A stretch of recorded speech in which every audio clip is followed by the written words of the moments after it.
All right, what are the Niners' biggest disadvantages in this matchup?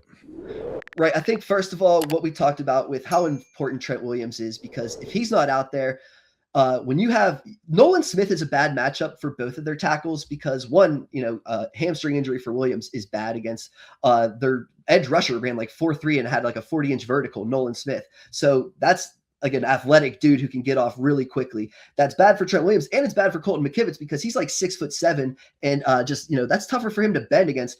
Nolan Smith is like a smaller guy. So they have some edge rusher talent. They just traded for the guy from the Dolphins as well. And then, like I said, Jalen Carter is right there with the best defensive tackles in the NFL, and he's getting healthy and scary. And Jordan Davis is having a great season, and Ojimo, their other defensive tackle, is having a great season.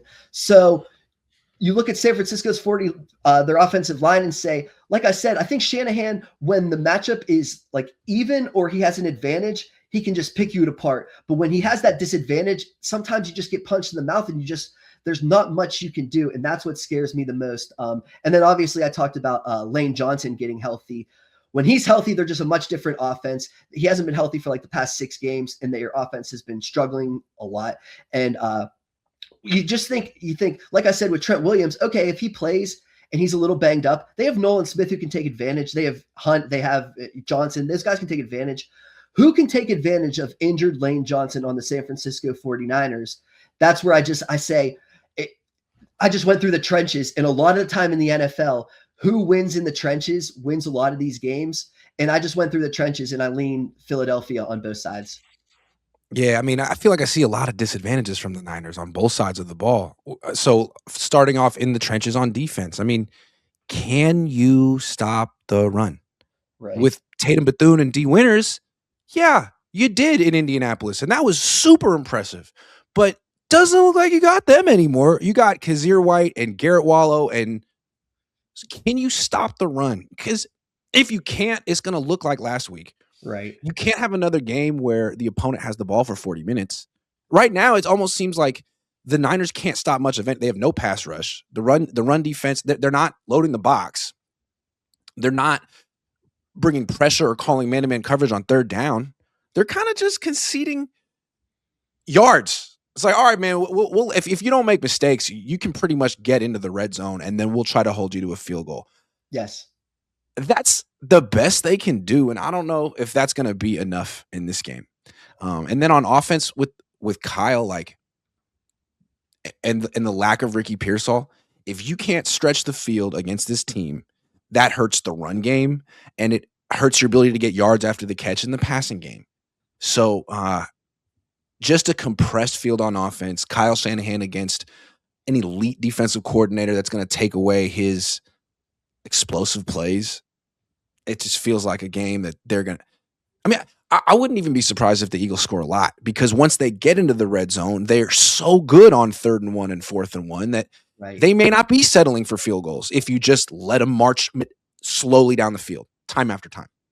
And that is, I completely agree with you. And I think Saleh isn't like preaching, let's just give up field goals all game, but like a little bit of that is the idea for the most part of when you're playing his scheme and he just doesn't have that, drive ender. Nick Bosa can end drives. Fred Warner can end drives. He just doesn't have that in his back pocket, except for, like you said, when the field gets compressed, I can come up with something that can potentially save us and hold them to 3. But like 3rd and 4 at midfield, a lot of coaches, he would. If you had decent players, you'd be like, all right, maybe I'll bring 5. Maybe I'll play man. I'm going to take away the slants. I'm going to make you hitch. I'm going to get off the field here. Saleh in this game against the Seahawks was like, we're going to play zone. Oh, you completed a 7-yard pass to Eric Sobert? Well, that's life. We'll live to fight another down. Like, damn, that's the softest, most conservative thing I've ever seen. But again, he's more concerned about on 3rd and 4 giving up the huge play than giving up the first down. That's what he thinks of his personnel. Right. And it comes back to like we talked about with Kubiak and Tonjes is this is what we do. And that's what Saleh does. It's just how he plays his defense. It always is. And I know when he has better players, he can make, different changes, this, that, the other. But this is what he thinks of his defense, and this is what he thinks that they can do, and this is what he's playing for. And it's just like you said, against a team like Indianapolis, oh great, awesome. Against Bryce Young, awesome. But against these Philadelphia Eagles, and like you said with Saquon against these linebackers, is that With Saquon, it just takes one play. It really does. It takes one missed tackle and he's gone for 70 yards. He is not the guy that gets you 4, 4, 8, 8. No, sometimes he'll get you -5, but then he'll get you that 80. And it's just that 80 is so backbreaker. And you could almost expect it from San Francisco because, like you said, they're going to give up enough space and they're going to just hope to tackle him short of the end zone. And if you just miss one tackle, it's over for him. And that is the potential play that could change the game. Is that 180? What's crazy about Saleh last week, like he was so unwilling to load the box. He was pretty much content to let the Seahawks average 5-6 yards a carry, which is wild. Are you going to do that against Saquon Barkley? Right. Because you're not going to stop him with 2 deep safeties with this personnel. And if you do load the box and you put Jair Brown in the post, they're taking shots. Yeah. And that guy lets balls go over his head all the time. Pause. I mean, it's going to happen. And it's not like you got Sam Darnold back there who isn't very confident and is pretty much trying to not make mistakes at this point in his career. Jalen Hurts will let it fly. He's got 2 of the best wide receivers in the league. You're going to give up. They're going to have big plays. That's why the Eagles are going to have big plays in the run game and the passing game. And I don't know what the Niners can do to stop it. Meanwhile, the Niners had one big play last week, that throw to Kittle.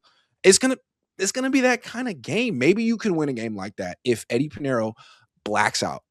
Right. Just you get like some lucky break on special team or some turnovers, but the math ain't mathing for the 49ers. I'm so sorry. Right. And at least you have that special teams of, it's almost going to come down to, can Sky Moore flip the field and get you a touchdown or else, yeah. It's been that kind of a season, honestly. Yeah. And I mean, what I keep thinking is, that Rams game on Thursday night when everyone counted them out and, everyone's counting them out against the Eagles. Here we go again. Can they do the same thing? But I mean, then a part of me just says, well, these playoffs is where, that's where it gets tight. And that was just a week 5 game on a short week, and anything can happen in those sort of scenarios. Whereas this is, like you said, the 49ers are coming off of a tough division game where they just fought and now they're feeling, the effects of that. Whereas the Eagles got the week off and all those things. You just wonder, can they really do this? And like you said, they just have enough talent to where it just seems like the 49ers are going to hang and they're going to hang and they're going to hang. And then there's just going to be one play where it's like, oh no, now they're down 10 and I don't know if they can come back from this. And, you just sort of feel it. One advantage they have, to end this on a positive note before we move on, I feel like they're a more tight-knit team than the Eagles for what it's worth. Yeah. Like if the Eagles lose this game, it feels like it could be mayhem in Philly all off season. And it would be kind of interesting. Like what's going to happen to Jalen Hurts? What's going to happen to Nick Sirianni? What's going to happen to A.J. Brown? Like, if the Niners lose this game, I don't think they're going to, like, tear each other apart and fire a bunch of people. I think they're going to say, hey, like, no one expected us to do this, and we had a bunch of injuries, and we became closer as a team. This was a overall positive experience for our franchise and locker room. Like, the Eagles aren't going to say that if they lose. It's interesting.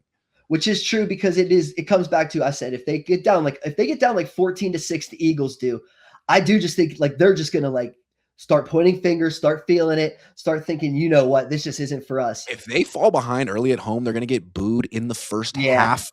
In the first half at home. It'll be so amazing. And yeah, then you just wonder, like you said, I don't know if they have the closeness to come back. Whereas San Francisco, that is like you play that, if we look back on Monday morning and say what happened, we said, well, San Francisco's had this magical season all year. And, of course they got a Sky Moore return. And of course, Kittle broke a bunch of tackles for a huge play. And of course, they got a huge sack from Sam Akwananu at the very, most important moment of the game, because they just keep getting moments from these role players and it just keeps happening. And of course, Philadelphia fell apart because, of course, Jalen Hurts had a bad game and threw 3 picks and fumbled because that's what he's done all season. That's kind of, you could write that story and say those are the things that happened. But yeah, if things don't go well for Philly early, they easily could be like, here we go. Yeah. Here we go. This is what's been happening to us.